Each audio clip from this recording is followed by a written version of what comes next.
What's up, guys? So here's another way to do really quick eyes. So here I made this little character. I wish I would have recorded making it, but I'm gonna pull the eyeballs out, and they're in this mirror here. So essentially, I'm just gonna rename this eye whites, because this will be the white part of the eye, and I'm gonna clone it, and this one will be lid, and I'll clone that again, and this will be lid 1. So we have lid and lid 1. And actually, I'm going to take all of them and put them back into the position that I want them. So something like that is pretty good. So we have them all in position. We made the duplicates. So now I'm just going to take lid 1 and just hide it. So we just want to work on the regular lid. And this will be the upper lid. So if you want to change that to lid up or upper, that's how you know which one you're working on. So then you take your trim rectangle. I'm going to go ahead and hit front here. So this is going to be for the front, for the top half of the eye. I'm going to tilt it down a little bit. So you just take the rectangle and basically just probably going to do about half of the eye. See, it does that for both of them. I'm going to go ahead and voxel remesh it to 200 just to like kind of clean up those edges. So I'll remesh that. It looks good. I'll take the gizmo and make it a little bigger. And then basically you have your eyelids, so you can tilt them back like this, and you can sort of adjust them and get them like exactly where you want them to be. You can make them as thick as you want. If you want them like really down low, like here, then you might have to just pull the top up with like move. You can just pull the top up like that, and you can get some like that. So, and actually the same thing, as long as you don't adjust it too much. Like for example, say I just, I leave it like just regular eyelids. Let's go back again. So here we have like the regular eyelids. I'm just going to tilt them back a little bit, nothing too crazy. Maybe I'll adjust it a little bit. And actually, instead of doing it for the other one, I keep forgetting that I do this.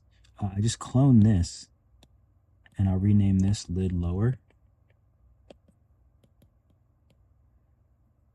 And then you don't even need to do the trim again, because you can just tilt this the opposite way until it comes out the bottom. Wait, where is it? Where'd it go? Oh, there it is. So let me tilt it up. So you just tilt it up and then you move it back, and then you have your bottom eyelid. Usually I don't make these too pronounced. Keep them pretty low. Whoops. Maybe we'll just, just adjust it a little bit. So, oh yeah, that's what I was going for. So yeah, you can adjust them as you need, but so that's pretty good for eyelids. Now for the eyes, let's go ahead and let's delete the lid 1. I always do that. I don't know why I do that. So let's take the eyes and clone it and name these pupils. We'll just name it pupils. We'll hide the pupils and just go to eye white. And now I take flatten and do I need symmetry? I don't really need symmetry since it's in a mirror. So as long as you're on the eye whites, I just flatten out the front surface of it. Nothing too crazy. I just kind of flatten it out so that it's nice and flat. It never actually looks weird. It actually, you like barely notice. See, so I flatten that out, and then I take the pupils and I make them smaller. So I'm just going to pull it out like that. And you don't have to flatten them, but usually I like to, this makes it a little bit more difficult.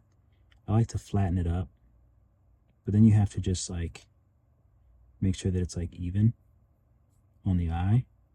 You know, you have to just like kind of tilt it until it shows the right way. And I'll change it from matte cap in a second so you can see a little bit better. Make it a little bit smaller. These are quite big. So you have like something like this. Let's move them up a little bit. And you always want to put them a little bit closer to the middle if they're supposed to be looking straight. So something like this. So I'll show you what they look like. We'll do lit PBR, which brings everything white. Let me check the color on my phone, make sure that everything is nice and clear. Okay. Of course, I like to make everything matte. So we'll do white, make it pretty rough. Paint all.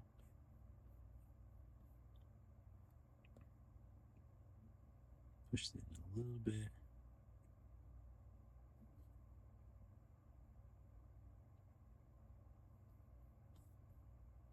Yeah, I think it actually looks better when it's like a little bit more flat.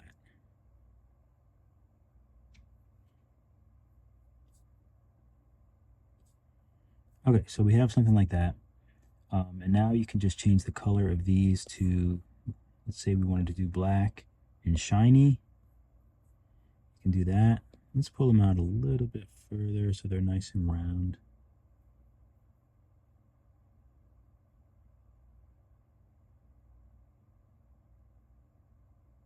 But yeah, that's what I mean about making sure they're flat on the eye.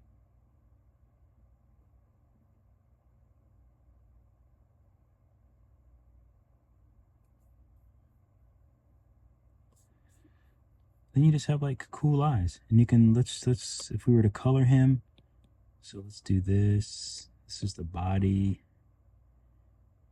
the arms. So let's color him.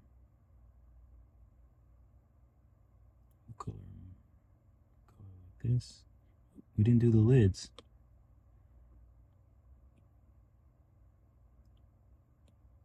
So then we have the lids.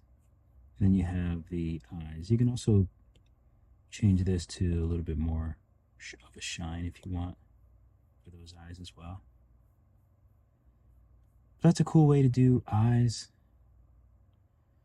And you can actually move them around. So you can take the pupils, and let's say I move them out of this mirror, and then you lose one of them, but you can just make it another mirror.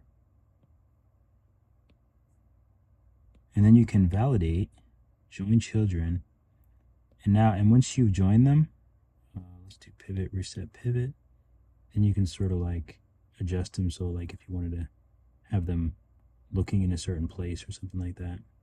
Of course, you would just have to adjust them separately as well. If you want to go back to moving them the way that they would if it was a mirror, you just have to hit symmetry, and then they'll react like they were in a mirror. But yeah, that's pretty much it. Hopefully the fan wasn't too annoying. I don't know if I'm going to finish up this character. This was just like a little doodle. Maybe I'll finish him up. Keep drawing, keep sculpting. I'll see you all in the next video. Thank you so much for watching the video. Be sure to like and subscribe. It really helps me out, really helps my channel out. Definitely check out my Skillshare classes. I have 2D classes in Procreate and 3D classes in Nomad Sculpt. And one more thing, I'm happy to let you know that I now have a standalone course, a course that you can buy all on its own at Udemy. This is my first Udemy class, so I would love the support. If you want to pick up a Nomad Sculpt class, beginner class, without a subscription, then you can definitely buy my class on Udemy. Keep drawing, keep sculpting, and I'll see you all in the next video.